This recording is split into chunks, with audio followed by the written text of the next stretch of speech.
As the outlet discharge pressure starts to increase, the vessel at the discharge is getting pressurized and the dynamic resistance increases. The operating point will start shifting again to the left.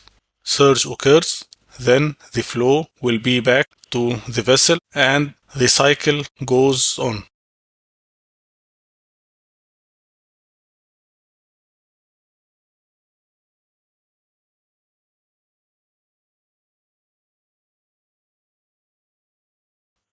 This cycle can happen multiple times within seconds. Surge can cause damage to the compressor within seconds. This causes the compressor to overheat and damage to compressor internals will be very probable. That's why in all cases, surge should be avoided